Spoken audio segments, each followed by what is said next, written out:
Sometimes I try to look at these pains as like a positive because it's like got you to here. Now let's see where I can get next. Yeah. Try to like turn it into a positive in your mind.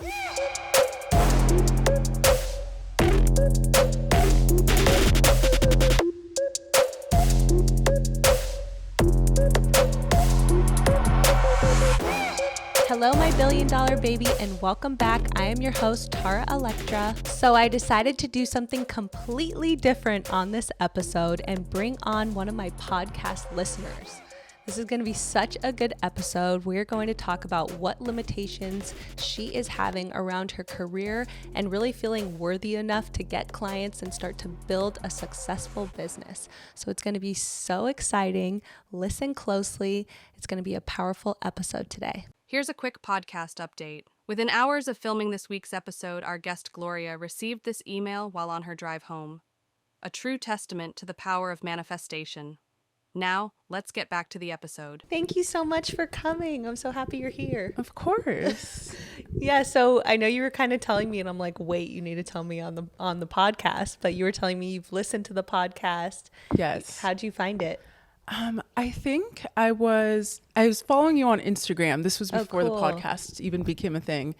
And you were so inspiring. I'm also in the talent representation space. Cool. So I was beginning my journey, and I remember just thinking you were a boss. Oh, thank you. And so I followed you, and I think that's where you posted that you were doing a podcast. I was listening. It's exactly what I was looking for. Oh, yeah. That means a lot. Yeah. That makes me so happy. You have no idea. Okay, so tell us about yourself. Like, where did you grow up? Are you from the U.S. and so forth? Sure, yeah. So I'm from the Valley. Awesome. 818. I grew up here, and I went to, I never left. So I went to high school here in the Valley, and then UCLA for undergrad, and then I went to law school at LMU, Loyola. Oh, cool. Yeah. Yeah, so you grew up here. You're like me. Yeah. I grew up here. My parents are not from here. My dad's from Iran, and then my mom's British, so they're not from here. Okay. Yeah. Yes. So my parents immigrated from Iran. Really? Yes. Oh, amazing. So you're full Persian? Full Persian. Cool. Yeah. I don't know any Farsi, by the way. I'm like the whitest Persian girl. It sucks. It's completely fine. Because my dad had no one to speak to growing up because his family's still back home. And so I only ever heard him speaking English to my mom, and then when he would speak Farsi, it was on the phone. Yeah. So every Persian person that meets me, they're like, start speaking Farsi. I'm like, I don't know what you're saying. I was like, sorry, but I know nothing. But yeah, that's so cool. So so right now, what career are you in? What are you looking to build? And kind of tell me about that. So right now I'm an attorney in the talent representation space. So we're typically brought on by managers, agents. They bring in the deal, and we'll negotiate the compensation and the paperwork. And do you work at like a firm? Yeah, I'm an associate. Okay, cool. So do you mind me asking, are you happy? Are you fulfilled? Like, how are you feeling about it all? I'm very fulfilled in this line of work, but I'm not happy or fulfilled with where I'm at. Okay. Like, I want to be able to help more. I want to be more confident in myself to help others. How were you like raised? What are certain things that your parents would like tell you, or certain things that you saw growing up? Like, are you from like a middle class family? Did you have money growing up? Yeah. So definitely not. And it was very difficult. It's so hard seeing your dad. So my dad was the breadwinner. My mom, she was a stay-at-home mother, and my dad was never home. And he would work so hard for so little money. So it's like, okay, he's never here. And so that definitely, I had to break out of that. I'm still working on it, which is why I listen to you. I'm very similar. My dad worked all the time. Okay. And it's probably because they're not from here too. So they like hustle to make it. Growing up, you saw your dad working all the time. Your mom was a stay-at-home mom. Did she help you with like school or anything like that? No, she doesn't speak English, or she spoke at the time very little. Yeah. So that makes it hard too. Because then when you're raised with parents that don't fully understand like the educational system, and then that's where we like get our confidence from, of feeling like we're smart enough or good enough, or we're understanding things, or just feeling good about yourself. Because when you go to school, it's like setting you up for your career, and how confident are you going to be in your career based off Yeah. You're kind of getting primed in school. Yeah. The only thing she would say is go to school, do well. And that's, my work here is done. Yeah. And I think I expressed to you when I reached out, like that couldn't be further from the truth. Yeah. It wasn't enough. Yeah. Okay. So now you're in a place where like you're at a position, you're happy doing the thing that you're doing. Do you feel like you chose doing law because your parents told you to, or you genuinely feel happy? It's a little bit of both. Yeah. Yeah. If it was up to her, I'd be a doctor right now. So that didn't go as planned. But I think this was a good way to like combine the two things I was really passionate about, which was, something in entertainment, and then, law, I guess, because that's all I know, because my mom. But then you're kind of feeling like, okay, I'm doing this great career, but you don't know why you're not feeling what is it? Like, what are you feeling like is missing? I think it's just I want the confidence to have my own clients and to help them and have fun and make money all at the same time. I feel like I don't have confidence, and the narrative that plays in my head is, why would anyone want to compensate little old me to like give advice, even though I have like so many years of schooling below my belt. How many years have you been in school? Like, how many years did you go to school? So law school's 3, undergrad's 4, so 7. That's a long time. Yeah, and then 3 years of experience past that. I'm still over here like. So how long collectively have you been doing law for school and everything? I graduated 2020, so I'm going on to my 4th year. Wow. Yeah. Wow. And I'm still over here like, I don't think I can help you. You're like, I've been in it pretty much my whole career. Yeah. It's crazy. Yeah. Okay, well, I like shining light on that, because I feel like there's a lot of people that feel the same way, and they could be great at something and then still feel like, okay, maybe I'm not good enough yet, though, because it's hard not to compare yourself to so many people that are doing it too. Yeah.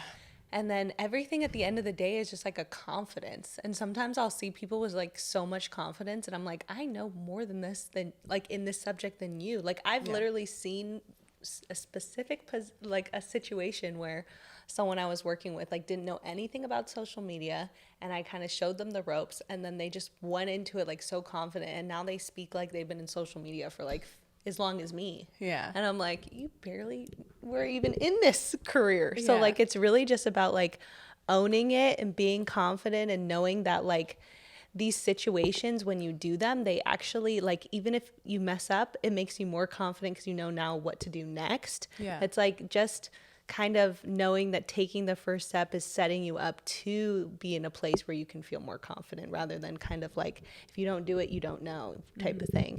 And so like, it sounds bad, but like, I've really learned in my career that like fake it till you make it is a thing. Yeah. It really is. Yeah. Because like, you don't want, the only person you're really faking it to is yourself. I mean, obviously make an educational guess if you can do it. Like, you have to be like, look at the area, like, do you know this? Okay, I do. Can you probably figure it out? Okay, if you can figure it out, then fake it till you make it. Yeah. You know? That's true. I know it sounds like maybe not like the thing that most people would say, but it was something that I definitely did. I was like, okay, I started seeing all these people that were so confident around me in my field, and they just like, I was with them behind the scenes, and I was with them in front of people, and I saw the way they pitched themselves, and I'm like, well, that's not really going on behind the scenes, but they got opportunities, and then they were able to figure it out. So like, you just need the step to be able to have a chance to figure it out. So 2 things. Did you grow up like feeling like that like money was hard to make? And so hard. Yeah. So hard. Because I have a feeling you feel weird saying how much you would charge and stuff for your service. Do you feel like you'd feel weird about like charging a client for if they came to you directly? Yeah. It's just so sad if you think about it. But yeah. It's not. It's so normal. So many people feel that way. I'm telling you. I felt that way for so long. Yeah. I used to do so much free work for talent. You have no idea. And they would be making so much money, and I'm still like not making anything, doing so much free stuff for them that were like worked hours and hours and hours on to make nothing. So trust me, it was a thing for me, like not speaking my value and owning my value. And it makes people respect you more when you start doing that. But it was a really hard thing for me to get past. When you're out in real life and someone tells you about a situation they're going through, because literally you can throw a rock in LA and everyone needs a lawyer. Yeah. And so like if someone's telling you like, oh, what type of law do you do real quick? Talent representation. Oh yeah. Yeah. So say you're around any type of talent or anyone that's like, even if you start low and you start with someone that's like, oh, I'm a starting artist. Like maybe their following's not too big. They are thinking about signing to this manager that says they want to like groom them and grow them. So like that person doesn't have high expectations of what it looks like to have a lawyer yet. Yeah. You know? That's true. You know, and then they probably are like, I need someone else to look over this contract, you know? And then you kind of start with them and be like, okay, well, this is my hourly charge. I can do this on the side for you. And then they'll be like, okay. And then you look over the contract for them. You tell them all the areas. You can even talk to that manager that they're signing to and go back and forth and be like, okay, next. And then go to the next person and then the next person. But start from like the lowest hanging fruit of like who's the least scary client to take on in your field. And then like slowly build. And build with them. Exactly. Even. Yeah. Yeah. You just want to start with, because it's an insecurity and I had it too, you just want to start with whatever's the least threatening situation. Yeah. Because you want to be able to like work out the kinks prior to going to like someone bigger that you're like, okay, I can't mess this up. Yeah. You know? Okay. So like I'm sure that there's so many people you probably go out and meet that are doing something in the entertainment industry in LA, right? Yeah, that's true. Even if they're not even if they're not the talent, maybe they're a manager. Yeah. Right? Yeah. Or maybe there's an influencer or, you know, anyone that's in some kind of field with music, TV, whatever, maybe a writer. Yeah. So we do mostly like writers, actors. Oh, cool. Yeah. Yeah, a writer, an author. Yeah. Someone that wants to write a book. Yeah. You know? There's just so, like, to me, I feel like there's so many times you need a lawyer. And so I think you also need to start opening up to energetically knowing that, like, who doesn't need a lawyer? Okay. Like, who doesn't? Especially in this industry, if you're staying in entertainment, who doesn't need a lawyer? Everyone needs a lawyer. And honestly, everyone needs a better lawyer. That's so true. Everyone needs a lawyer that cares. And so, like, these are the things I feel like you should start telling yourself and, like, reminding yourself. Like, so many people need a lawyer, obviously. Yeah. We're in LA. I do not think that way. So, yeah. I should. Yeah, it's like opening your mind up, because right now, if you're, like, in a block and you're not feeling enough, you're not going to see any opportunity for you. But so to me, I can see it easily from the outside perspective. Okay. Like, I see it so much in my industry. I mean, there's so much talent I talk to that doesn't have a lawyer. Yeah. That's like, oh, I need to find a lawyer. Do you have a good lawyer? I mean, I hear it all the time. Okay. You know? Well, I don't hear it all the time. You know? Yeah. And so, but then that just shows that we're just living in different realities. So yeah. like I'm already believe that that's a thing and it's easy. And so I hear it all the time. And if you don't think it's easy, maybe you don't hear it, you know? That's exactly what it is based on your teachings. Yeah. You know? So I feel like you should just start opening yourself up to saying a list of things as to why it is easy. Okay. Like, why? Tell me now, like, why is it easy for you to find a client? Like, if you really thought about it, why is it? What are things that might be easy about it? Who doesn't want a perfectly done contract with all the terms? You know, I don't think agents usually read the fine print. So they need someone who can read it, who will take the time and who actually understands. Exactly. So I think that's one thing I'm going to start thinking. Yeah. Yeah. And what do you do on the weekends? I work out. So I just work out. Okay. Do you ever go in situations where you're around these people that are in the entertainment industry? Yeah. Do you ever ask them like who their lawyer is? No, I usually ask more like, who's your agent? Yeah. I don't know why. Yeah. You could say, well, I'm a lawyer, so if you ever need help looking over anything, I'm happy to do it. Yeah. And you can also say, like, you're happy to do it initially, like, without really, don't sweat it. Okay. You have a lot of business going on. You don't need them. So you don't really care about them coming. And you're also maybe not so adamant about, like, oh, I'm going to charge you so much. You're like, I'll do this as a favor for you. I'm busy. I'll look over your agreement. And then you do it one time, and then you're like, if they want to come back, you're like, okay, well, so my hourly's this much. Yeah. now that they're comfortable. Yeah. So like there's ways about going to like open up your own network and get people to start. I think the reason why I don't do that is because I'm just like afraid of the rejection or. Yeah. So I need to get out of that mental space. So where do you feel like you got your rejection thing from?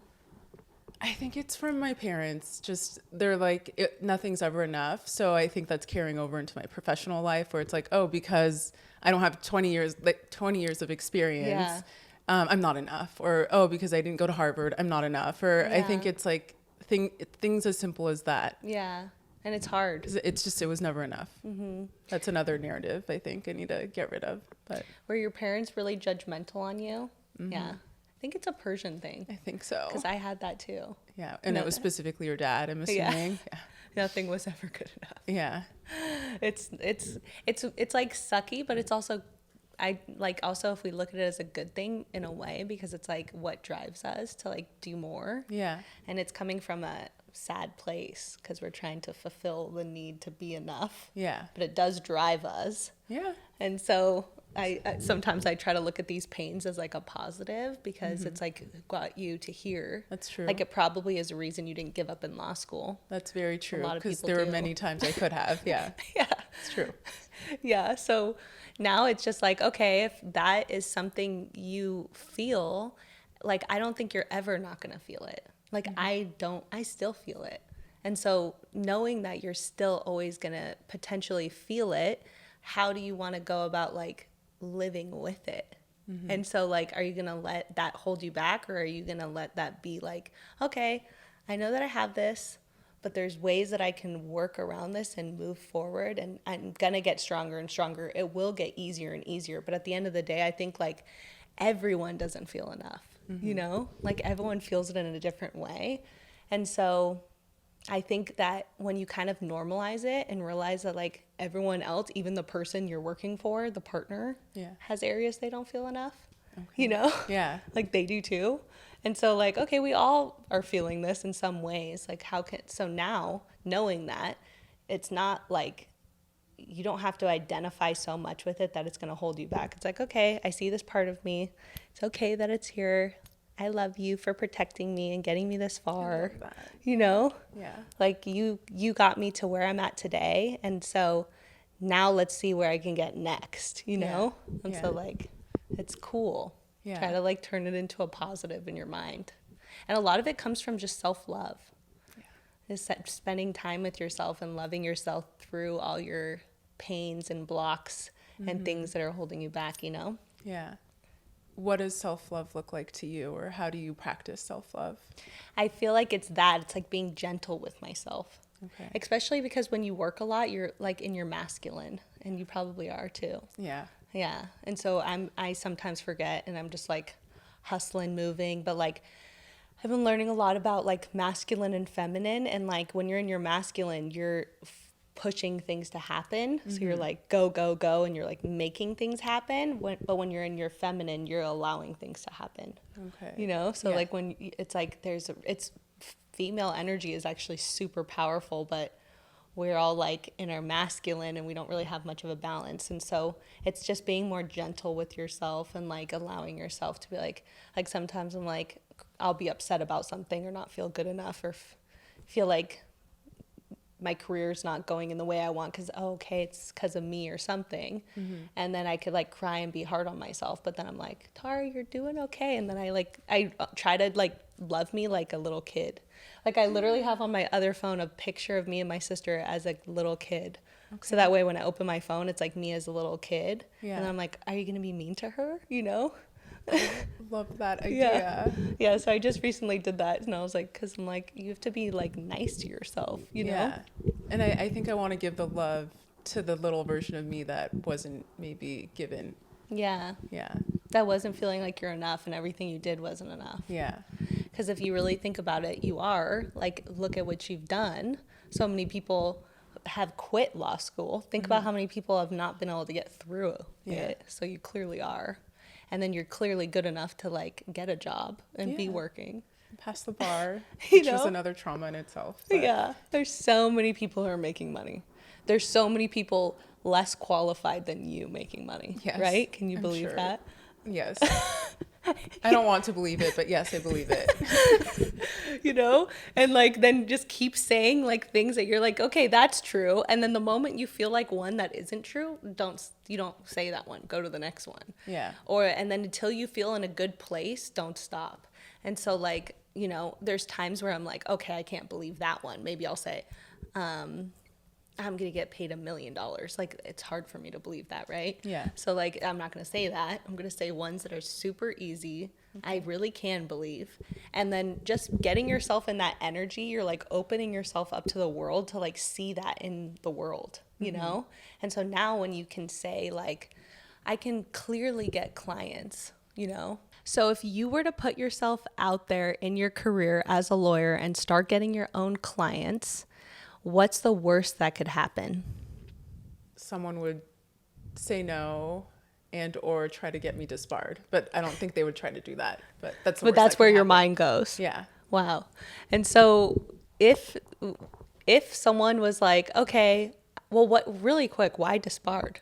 I think that's just, I don't think I actually think that. I think that's just in the realm of possibility. Like, that's something that would be awful if that happened. Yeah. But you're right. I think realistically, it would just be like, you don't know what you're talking about. You sound stupid. Yeah. And I don't want your services.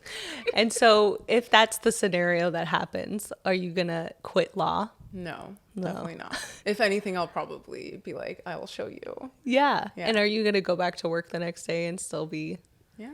pretty fine? Yeah. And would you want to work with that client anyways? No, not at all. And how many people do you think you meet that are assholes like that? You know, I actually haven't met any. So So who's really making this character up? my brain, my mind. Yeah, because I was even thinking the disbarred thing is probably just like you overthinking, like, do I know what I'm doing? But of course you do. Yeah. You've been doing this for a long time, Yeah. you know? Yeah, so that's cool. Mainly what we realize is that a lot of this stuff is just us playing our own like worst case scenario. And I do it all the time too. We all do. And so it's fun to kind of like take it down to the easy, like keep breaking that fear down, like keep going and going until you're like, okay, this is not like, how common is this to happen? If it did, will I be okay? Yeah. And so what's meant for you will come to you, and like everything, like, do you believe everything happens for a reason? 100%. Yeah. Yeah. So then you know that like if someone rejects you, it's like, okay, thank you. That's not the one. Yeah. You know?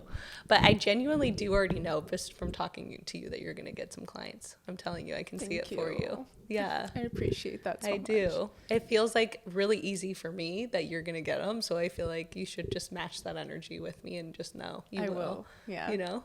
Yeah. Yeah. What were some other things that you did while you were in this space in your career where it's like you were good enough to do your job, but you were still trying to bring your company to life? Or Yeah. I think for me, it's like I got rejected a lot. And especially with like managing talent too, like there's so many people that want to manage talent. And think about it, like the clients I'm going after are the most sought after clients in the world. Like I only really am going after the talent. So like even for you, you could work with the manager or the writer or the author. Like I'm working with like the biggest people on social media. So like everyone wants to work with them, right? Yeah. And so it definitely was hard, you know? And so I got rejected a lot as far as like things trying to build things or other people having more experience than me. And so for me, it was just like always getting back up again after I failed and going again because of probably the not good enough thing. So it's actually my motivator of being like, all right, well, gotta prove it to myself, you know? And so I think it really is just constantly getting back up and going again, and you knowing that you're not going to quit because you're not, because that's not who you are. And so like you're going to make it because you're going to keep going, you know? And so if you're going to keep going, you might as well start doing the things you want to do, you know, and get over it. I like to ask the 2 questions. Number 1, what is your $1 billion quality that got you to where you are today? Persistence. Persistence. That's a good one. Yeah. That's why you're going to be successful. Yes. Period. Period. Done. I even have like a huge teddy bear in my room, and its name is Persistence. And I acquired it during law school. And so each night where I was like having a really hard time, I was like, okay, I'm just going to sleep with Persistence. It's fine. So I love that. it got me far. Yeah. Yeah. And even like when you're starting a new like belief and routine, you're persistent. So you're just going to do it. Yeah. You know, it's like, okay, I know I need a journal. Oh shit, I didn't journal today. Oh, I know I need a journal.